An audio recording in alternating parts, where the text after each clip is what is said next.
নমস্কার, জ্যোতির্ময়ী দেবশ্রী। 2026 সালের রাশিফল আপনারা দেখছেন।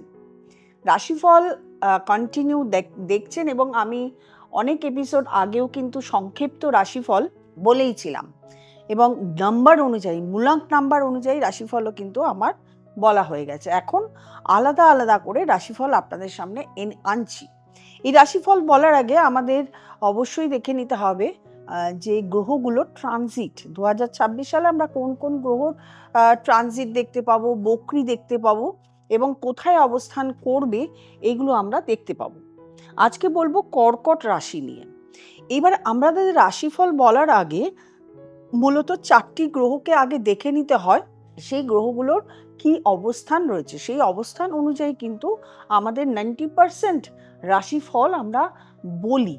এই 4টি গ্রহ হলো বৃহস্পতি, শনি এবং রাহু, কেতু। যেহেতু এই 4টি ঘর বেশি দিন করে, যেমন বৃহস্পতি 1 বছর, শনি 2.5 বছর, রাহু কেতু 1.5 বছর করে এক এক ঘরে অবস্থান করে। বাকি রবি, বুধ, মঙ্গল, শুক্র এগুলো খুব কম দিন এক একটি গ্রহে অবস্থান করে এবং এইগুলো ট্রানজিট কিন্তু আমি প্রত্যেক মাসে বলি। যেমন রবির ট্রানজিট নিয়ে, মঙ্গলের ট্রানজিট নিয়ে, বুধ শুক্র কম্বিনেশনে, বুধের ট্রানজিট, শুক্রের ট্রানজিট, এগুলো নিয়ে আলাদা করে এগুলো সবসময় আমি বলি। এই রাশিফলে আমরা দেখব এই যে 4টি গ্রহ, এই 4টি গ্রহ মূলত কোথায় কিভাবে অবস্থান করছে। আগে আসবো আমরা বৃহস্পতি। বৃহস্পতির কিন্তু আমরা বৃহস্পতির ট্রানজিটটা আমরা প্রত্যেক বছরই দেখতে পাই, যেহেতু প্রত্যেক বছরই বৃহস্পতি ট্রানজিট হয়, 1 বছর করে এক একটা ঘরে থাকে। তাহলে আমরা বৃহস্পতির ট্রানজিট দেখতে পাবো 2 জুলাই 2026-এ। কর্কট রাশি থেকে অবস্থান করছে এখন 2026-এ জানুয়ারি টু মে মাস অবধি, অর্থাৎ প্রথম 5 মাস মিথুন রাশিতে অবস্থান করবে বৃহস্পতি। তারপরে 2 জুলাই চলে আসবে কর্কট রাশিতে। সেখানে আমরা বছরের শেষ অবধি দেখতে পাবো। আমরা বৃহস্পতির অতিচারী গতি চলছে, সেই জন্য অতিচারী গতির জন্য দেখতে পাবো যে বছরের শেষের দিকে 5 ডিসেম্বর কি 4 ডিসেম্বর, 4 ডিসেম্বর এর আশেপাশে আবার সিংহ রাশিতে চলে যাবে, আবার চলে আসবে কর্কট রাশিতে। তাহলে মোটামুটিভাবে আমরা বৃহস্পতিটা জেনে গেলাম। তারপরে আসবো শনি। শনি মহারাজ বৃহস্পতির কর্কট রাশির ঢাইয়া চলছিল, আপনারা জানেন। সেটা ঢাইয়াটা 2025-এর মার্চ মাসের 29 তারিখ ঢাইয়াটা ছেড়ে গেছে, চলে গেছে 9th হাউসে গিয়ে এখানে মার্চের যে 29 তারিখ ঢুকেছে, এখানে শনি থাকবে 2.5 বছর করে। সেই জন্য 2026-এ এর কোনো ট্রানজিট নেই। 9th হাউসে মীন রাশিতে এখানেই অবস্থান করবে 2.5 বছর, শুধু মাঝখানে একবার এর বক্রি হবে।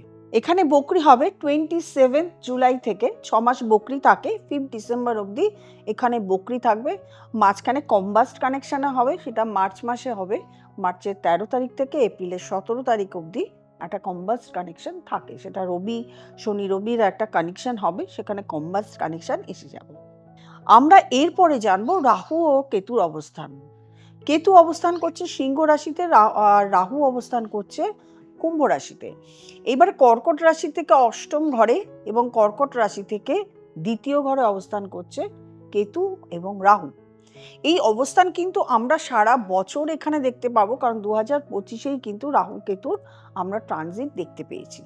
তো এইখানে সারা বছর মানে 5 ডিসেম্বর অবধি রাহু কেতু ট্রানজিট হবে। তো মোটামুটি দেখতে গেলে জানুয়ারি টু নভেম্বর অবধি আমরা এখানেই ট্রানজিট দেখতে পাবো। জানুয়ারি টু নভেম্বর অবধি এবং রাহু কেতু ট্রানজিট 5 ডিসেম্বর হওয়ার পর তখন অবশ্যই ট্রানজিট নিয়ে আগামী বছর নভেম্বর মাসে কি অক্টোবর মাসে আপনাদের সামনে ট্রানজিট নিয়ে আসবো, তখন আপনারা অবশ্যই দেখতে পাবেন। ওই ট্রানজিটের ফলে কোন কোন রাশির কি ঘটবে না ঘটবে সমস্তটুকু কিন্তু আমি ডিটেল সবসময় বলতে থাকি এবং বলতে থাকবো। তাছাড়া আপনারা অনেক প্রশ্ন আমাকে করেন, সেই উত্তরও কিন্তু আমি দিতে থাকি। যাই হোক, কর্কট রাশি নিয়ে বলার আগে যেগুলো বলার দরকার ছিল ট্রানজিটগুলো, সেগুলো বলে নিলাম। এবার কর্কট রাশির ফল যেটা বলবো, প্রথমত বলবো যে যতদিন ঢাইয়া চলেছিল, ঢাইয়া শেষ হওয়ার পরও 2025 সাল খুব একটা ভালো, খুব পজিটিভ কিন্তু কর্কট রাশির যায়নি। কর্কট রাশির জাতক জাতিকাদের সব থেকে বেশি দেখা গেছে খরচা। যাই রোজগার করেছেন না কেন আপনাদের খরচাটা কিন্তু প্রচুর পরিমাণে হয়ে গেছে।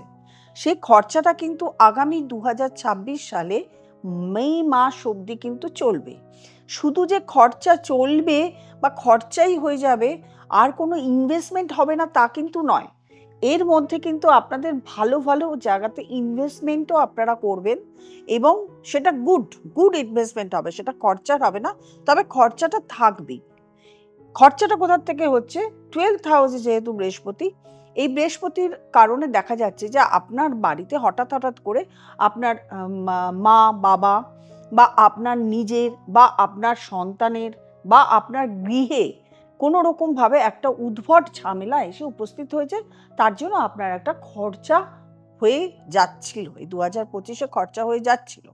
সেই খরচাটা জুন মাস থেকে 2 তারিখ থেকে যে ট্রানজিটটা হবে তারপরের থেকে কিন্তু এই খরচাটা একদম থেমে যাবে।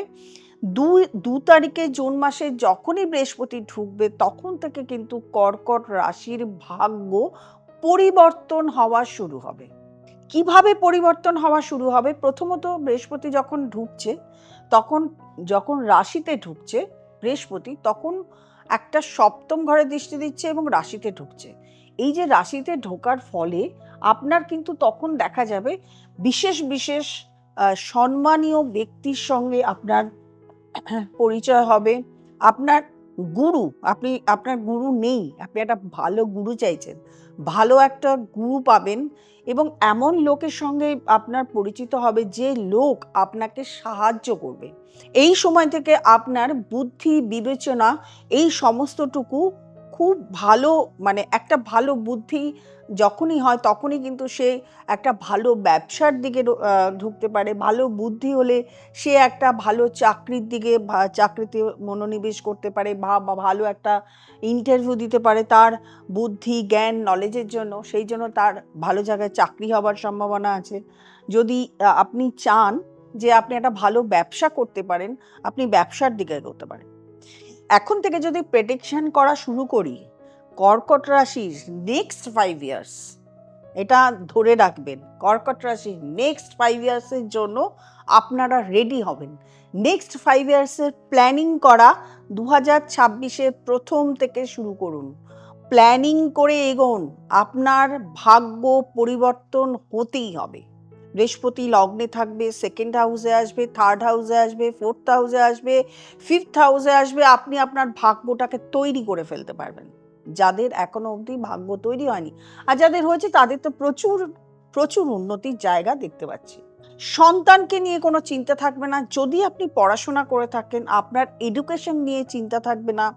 আপনার সন্তান প্রাপ্তি হয়নি, সেক্ষেত্রে প্রাপ্তির সম্ভাবনা আসবে।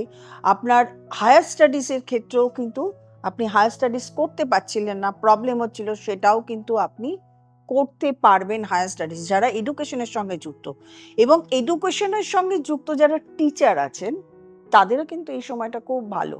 তাদেরও কিন্তু নিজের মানে টিচিং প্রফেশনের লাইফের নলেজ বাড়বে এবং তারা তাদের উন্নত জীবনযাপন উন্নতভাবে মানে তার স্টুডেন্টদের, তার স্কুলকে, তার কলেজকে ভালো জিনিস তারা দিতে পারবেন এবং তার থেকে তাদের নিজস্ব প্রোগ্রেস হবে।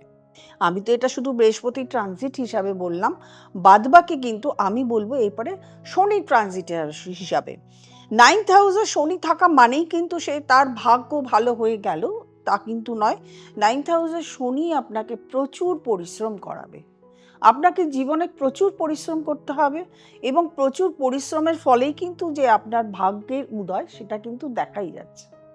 আপনার মা বাবার শরীর স্বাস্থ্য নিয়ে যে প্রবলেম ছিল সেটাও কিন্তু এখন থাকবে না। মা বাবার শরীর স্বাস্থ্যেরও প্রবলেম আপনি এই 5 মাস হয়তো আপনি নিজে ভুগছেন, এই 5 মাস হয়তো ভুগছেন, কিন্তু তারপর থেকে আপনার শরীর স্বাস্থ্য আপনার সমস্ত দিক থেকে অর্থনৈতিক দিক থেকে আপনি বলবান হবেন। এছাড়াও আপনার সম্পত্তি, অর্থাৎ যাদের এখনো অবধি বাড়ি গাড়ি বা একটা ফ্ল্যাট বা জমি কোনো কিছু কিনে উঠতে পারেননি, তারা এই জুন মাসের পরের থেকে কিন্তু তাদের এইগুলো হওয়ার সম্ভাবনা। আমি কিন্তু শুধু এই 2026 বলছি না, আমি বলছি নেক্সট 5 ইয়ারের প্ল্যানিং করা শুরু করে দিন, আপনার সব কিছু হতে হবে। অবশ্য বার্থ চার্টে আপনার বৃহস্পতিকে ভালো থাকতে হবে, তার সঙ্গে আপনার দশা অন্তর্দশাও ভালো থাকতে হবে। কর্কট রাশির সামনের দিকে এগিয়ে চলার দিন কিন্তু আপনার সামনের দিকে বছরগুলো রয়েছে 2026, 2027, 2028, 2029, 2030। মোটামুটিভাবে সামনের 5 বছর ধরে আপনাকে এগোতে হবে। তারপরে আসবে 10th হাউসে শনি, সেটা তো আরও 2.5 বছর। 11th হাউসে শনি, এগুলো তো খুব ভালো রেজাল্ট দেবে। তবে আরেকটা জিনিস যেটা আপনাকে খরচা, অর্থনৈতিক দিকে খরচা আপনাকে কমাতে হবে। আপনাকে রাস্তাঘাটে চলার সময় অবশ্যই খুব সাবধানে চলতে হবে, কারণ অষ্টমের রাহু, এটা কিন্তু মাথায় রাখতে হবে। অষ্টমের রাহু আপনাকে শারীরিক দিক, অষ্টম ঘর হচ্ছে আমাদের তলপেটে যতগুলো অর্গান আছে সেই সমস্ত দিক, শারীরিক দিক থেকে আপনাকে আটকে দেবে, বেঁধে দেবে, খরচা করিয়ে দেবে, সেগুলোর দিক থেকে আপনাকে সচেতন থাকতে হবে। অ্যাক্সিডেন্টাল দিকগুলো থেকেও আপনাকে সচেতন থাকতে হবে। আরেকটা দিক হলো আপনার মাথা প্রচণ্ড ঠান্ডা রাখতে হবে, যদিও বৃহস্পতি ঢোকার পর মাথা ঠান্ডা হয়ে যায়। সেকেন্ড হাউসে কেতু, এটা কি করে? এটা কিন্তু একটা বাক শক্তি। এই বাক শক্তিকে আপনাকে, নিজের বাক শক্তিকে আপনাকে ইমপ্রুভ করতে হবে। কি করতে হবে? সেটাকে পজিটিভ কথা, নিজেরটাও ভাবতে হবে, এবং পরবর্তী পরকেও যখন আপনি বলছেন, এই পরকেও কিন্তু পজিটিভ এবং সঠিক এবং ভুল কথা না বলে সেটাকে সত্যি কথা বলুন। ভুল কথার প্রয়োগ না করে, নেগেটিভ কথার প্রয়োগ না করে পজিটিভ কথা এবং সত্য কথা বলুন। দেখুন এই কর্কট রাশির 2026 সাল, আজকে যে আমি এখানে প্রোগ্রাম করে বলে যাচ্ছি, আপনার সঙ্গে মেলে কিনা। অবশ্যই মিলবে সমস্ত দিক থেকে, স্বাস্থ্য, সম্পদ, অর্থনৈতিক দিক, আপনার এডুকেশন, আপনার সমস্ত দিক থেকে কর্কট রাশির সমস্তটুকু মিলবে। শুধু বছরের প্রথম 5 মাস আপনাকে একটু সাবধান হতে হবে। আপনার প্রচুর ইনভেস্টমেন্ট হবে, আপনার প্রচুর মানে সম্পত্তি যাদের নেই তাদের সম্পত্তি হওয়ার সম্ভাবনা, যাদের তো আছে তাদের আরও হওয়ার সম্ভাবনা রয়েছে। রাশিফল তো বললাম, পুরোটাই পজিটিভ বললাম, পজিটিভ হলো, কিন্তু অনেকের ক্ষেত্রে দেখা যাচ্ছে আপনারাই হয়তো নেগেটিভ কমেন্ট করছেন, অনেকেই করছেন। কর্কট রাশির সারা জীবনই দুঃখ থেকে গেল, কোনোদিনই সুখ পেলাম না, কোনোদিনই কোনো কিছু হলো না, তাদের ক্ষেত্রে অবশ্যই বলবো নিজের date of birth, time of birth, place of birth এগুলো নিয়ে একবার ভালো অ্যাস্ট্রোলজারের কাছে যান। কেন হচ্ছে না? নিশ্চয়ই কোনো না কোনো গ্রহ, যেমন এই 4টি গ্রহ, যে 4টি গ্রহের কথা বললাম, এইগুলো তো আপনার জীবনে প্রচণ্ডভাবে প্রভাব ফেলে। এই 4টি গ্রহ কোনো না কোনোভাবে আপনাকে খারাপ প্রভাব দিচ্ছে। হয়তো তার নক্ষত্র ভালো নেই, অথবা আপনার রাশির সাপেক্ষে তার যে গ্রহগুলো, সেই গ্রহগুলো ঠিক জায়গায় বসে নেই। ষষ্ঠ, অষ্টম, দ্বাদশও হতে পারে। তো সেই জন্য দেখা যাচ্ছে যে আপনার ভালো যাচ্ছে না, সারাটা জীবন আপনি দুঃখে রয়েছেন, সারাটা জীবন কষ্টে রয়েছেন, সারাটা জীবন ট্রাভেলে রয়েছে, সারাটা জীবন পরিশ্রম করে যাচ্ছেন, কিন্তু জীবনে কোনো কিছু করতে পারছেন না। অবশ্যই আপনার যদি মনে হয় আপনি আমাকেও দেখাতে পারেন, আর না হলে আপনার যাকেই পছন্দ তার কাছে গিয়ে নিজের চার্টটাকে দেখে রেকটিফিকেশন করে নিন, অবশ্যই ভালো যাবে। কারণ এই 5টা বছর আপনার ভালো যেতে চলেছে, এই জন্য আপনাকে নিজেকে রেডি করতে হবে, সেই জন্যই আপনাকে বলা। যারা চাইছেন, নিচে স্ক্রলে নাম্বারটি আছে, সেই নাম্বারটিতে ফোন করুন, বুকিং করুন, চেম্বারে চলে আসুন। আর যারা প্রথম প্রোগ্রাম দেখছেন তারা অবশ্যই সাবস্ক্রাইব করবেন, লাইক করবেন, কমেন্ট করবেন, শেয়ার করবেন, নোটিফিকেশন অল বেলটি প্রেস করতে ভুলবেন না। প্রত্যেকে ভালো থাকবেন, আনন্দে থাকবেন। নমস্কার।